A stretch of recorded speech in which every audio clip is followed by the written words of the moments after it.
What's interesting about Sherman is, and Brett, I got far afield before I answered the other part of your question. Where does he rank with the other generals of the war? In my opinion, he is the best offensive general of the American Civil War Wow. for the United States Army in particular, but I would say, period, the best offensive general. Not only because he's aggressive and utilizes his forces well, but he is more than willing and capable of utilizing the vast resources, not just the army he's in charge of, but other armies, other points that can be utilized to bring as much force to bear against the Confederacy. What's interesting about that is that with Georgia and the campaign to take Atlanta, we have the best offensive commander in the war, William Tecumseh Sherman, versus the best defensive commander in the war with Joseph Johnston.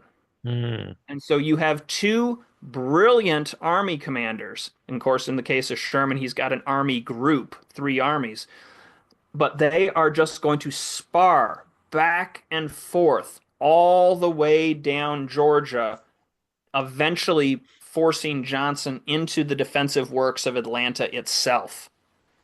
And it would be there, right in front of the gates of Atlanta, that Joseph Johnson would be removed from command. He has played an incredibly defensive war in Georgia, which is something that Jefferson Davis, the Confederate president, does not want. It does not play well in the papers. It does not look good politically to anybody that the Confederacy is trying to impress.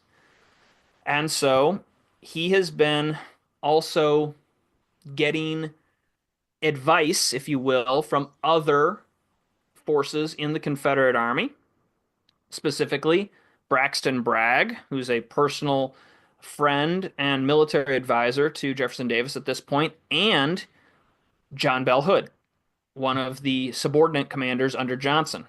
And Joseph Johnson, when he is removed, the Confederate Army around Atlanta would be given to John Bell Hood. Hood is then going to do exactly what William Tecumseh Sherman wants him to do.